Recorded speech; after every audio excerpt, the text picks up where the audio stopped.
विघ्नहर्ता विघ्न हर दो, मंगल कारज पूरे कर दो, गणपति बप्पा मोरया अगले बरस तू जल्दी आ। नमस्कार दोस्तों, आप सभी लोगों का एक बार फिर से स्वागत है। गणेश चतुर्थी के ठीक 10 दिन बाद अनंत चतुर्दशी के दिन क्यों गणेश जी को विसर्जित किया जाता है या गणेश जी का विसर्जन क्यों होता है, इस वीडियो में आज हम जानेंगे। और क्या गणेश जी से लाइफ लर्निंग लेसन है वो भी आज हम जानेंगे।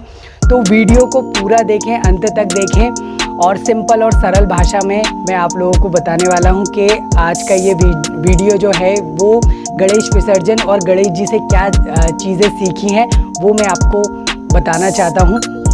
तो वीडियो पूरा देखें। चैनल अभी तक सब्सक्राइब नहीं किया तो सब्सक्राइब ज़रूर कर लें। तो वीडियो की शुरुआत करते हैं। गणपति जी विघ्नहर्ता जिसे हम कहते हैं, एक दंत कहते हैं, गजाननाय कहते हैं, गजराज कहते हैं, बहुत सारे इनके नाम हैं। सर्वप्रथम पूजनीय, पहले जिनका कोई भी शुभ काम करते हैं तो हम सबसे पहले गणेश जी को पूजते हैं। सबसे पहले हम गणेश जी की पूजा की जाती है। इसके पीछे भी बहुत सारी कहानियां हैं, लेकिन आज मैं आप लोगों को बताने वाला हूं कि क्यों गणेश जी का विसर्जन क्यों होता है। इसके पीछे बहुत सारी आध्यात्मिक कथाएं हैं, लेकिन एक कथा मैं आप लोगों को बताने वाला हूं जो कि महाभारत से जुड़ी हुई है। कहते हैं कि जब महाभारत खत्म हुई तो महाभारत ग्रंथ लिखने के लिए महर्षि वेद व्यास जी ने गणेश जी से प्रार्थना की कि वो महाभारत ग्रंथ लिखें, वो बोलते जाएंगे और वो लिखते जाएंगे। गणेश जी ने कहा ठीक है। गणेश जी ने लेकिन एक शर्त रखी महर्षि जी के सामने, वेद व्यास जी के सामने, कि मैं कंटिन्यूअसली महाभारत लिखूंगा, बीच में रुकूंगा नहीं।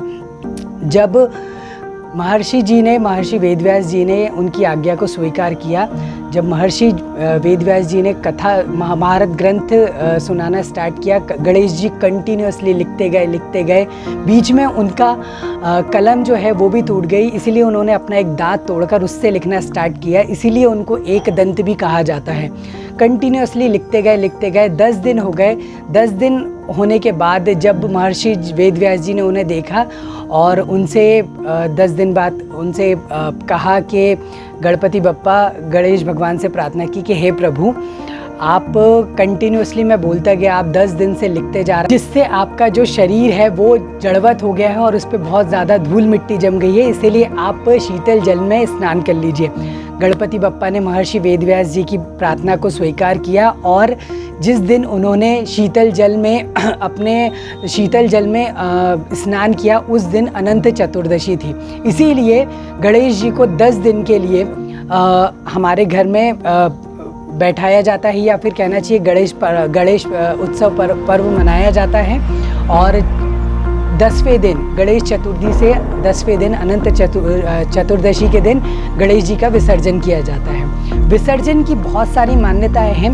कहते हैं कि गणेश चतुर्थी जो है वो जो 10 दिन का जो पर्व रहता है, ये गणेश चतुर्थी का, ये बहुत सारी चीज़ों के लिए होता है।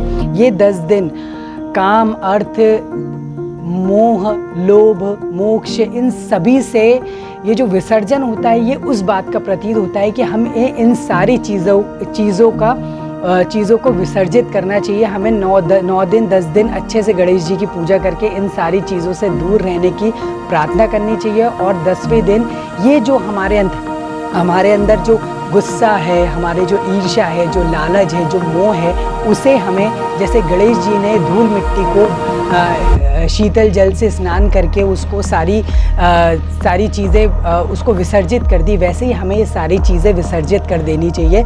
10 दिन इसीलिए गणेश जी को बैठाया जाता है और 10वें दिन अनंत चतुर्दशी के दिन इसलिए उनका विसर्जन किया जाता है। तो ये आध्यात्मिकता से जुड़ा एक कहानी है जो मैंने आपको बताई महाभारत से रिलेटेड। और गणेश जी कहते हैं कि गणेश जी का, ये तो मैंने विसर्जन का बता दिया, गणेश जी का जो जन्म है वो भाद्रपद माह की चतुर्थी को हुआ था, इसीलिए गणेश चतुर्थी के दिन हम गणपति बप्पा को घर लेकर आते हैं और गणपति जी की स्थापना करते हैं। तो ये चीज़ तो मैंने आपको बता दी कि गणेश विसर्जन क्यों किया जाता है। तो गणेश जी से जो मैंने लाइफ लर्निंग लेसन सीखे हैं, उनमें से सबसे पहला जो लेसन सीखा है वो है विनय, ह्यूमिलिटी, विनम्रता। देखिए दोस्तों, विनम्र होना, हम्बल होना बहुत ज़रूरी है लाइफ में। गणेश भगवान जी से, गणपति बप्पा से विनम्र इस दुनिया में कोई नहीं है। जैसे चाहो, कहते हैं ना कि जैसे चाहो वैसे उनकी पूजा कर लो, जैसे आप वो हर चीज़ में प्रसन्न हो जाते हैं। वो एक मोदक में आपसे ज़्यादा से ज़्यादा प्रसन्न होते हैं। वो बहुत हम्बल है। तो हमेशा लाइफ में विनम्र होना बहुत ज़रूरी है। एटीट्यूड तो यूं ही भरा पड़ा हुआ है दुनिया में। अगर आप हम्बल होते हैं, आप विनम्र होते हैं, तो आप खुद देखेंगे कि आप अपने आप में संवेदनशीलता ज़्यादा महसूस करेंगे, आप ज़्यादा प्रसन्न रहेंगे। हमें लाइफ में हमेशा विनम्र रहना बहुत ज़रूरी है। ह्यूमैनिटी कहना चाहिए कि बहुत बड़ी पावर होती है एक इंसान के अंदर, उसकी पर्सनालिटी को शो करने में। सेक्शन नंबर 2, कहते हैं गणेश जी को विघ्नहर्ता कहते हैं, रिमूवर ऑफ ऑब्स्टेकल्स। देखिए लाइफ में ना हमेशा हम कोई भी काम कर रहे हैं, विघ्न तो आने वाले हैं। कोई भी काम अगर जब हम करते हैं तो उसमें परेशानियां और उसमें चैलेंजेस तो संभव है। गणेश जी के विघ्नहर्ता से ये तात्पर्य है कि हमारे जीवन में मुश्किलें और रुकावटें तो हर काम में आती रहेंगी, लेकिन हमें अपने प्रयास से और अपनी बुद्धि से निष्पक्ष रूप से काम करते रहना है। और जब हम ये करते रहेंगे, हम निष्पक्ष प्रयास करते रहेंगे, हमारे सारे विघ्न दूर होंगे और हमें सफलता ज़रूर मिलेगी। तो ये शिक्षा बहुत मुझे जो प्रेरित करती है, ये मेरे को बहुत ज़्यादा सीखने को मिला कि हम अपने प्रयास से सारे विघ्नों को हम खुद ही दूर कर सकते हैं। दूसरा जो एक प्रमुख शिक्षा जो उनसे मिलती है, जो सीखने को मिलता है, वो है बुद्धि, नॉलेज इज़ पावर। गणेश भगवान को बुद्धि का देवता, ज्ञान का देवता कहा जाता है। उनकी इस चीज़ से हमें ये सीखने को मिलता है कि ज्ञान और बुद्धि हमारे लाइफ में बहुत ज़रूरी है, क्योंकि ज्ञान और शिक्षा एक ऐसी संपत्ति है जो हमारे साथ मरने के बाद भी ऊपर जाती है। दुनिया में ऐसा कोई चीज़ नहीं है जो इंसान अपने मरने के बाद ले जा सकता है, लेकिन बुद्धि और शिक्षा एक ऐसी चीज़ होती है जो इंसान अपने साथ लेके जा सकता है। इन द सेंस कि ये मेरा कहने का मतलब ये है कि शिक्षा ही सबसे बड़ी संपत्ति होती है। कहने का मतलब ये है कि ज्ञान होना और बुद्धि होना बहुत ज़रूरी है किसी भी काम को करने के लिए।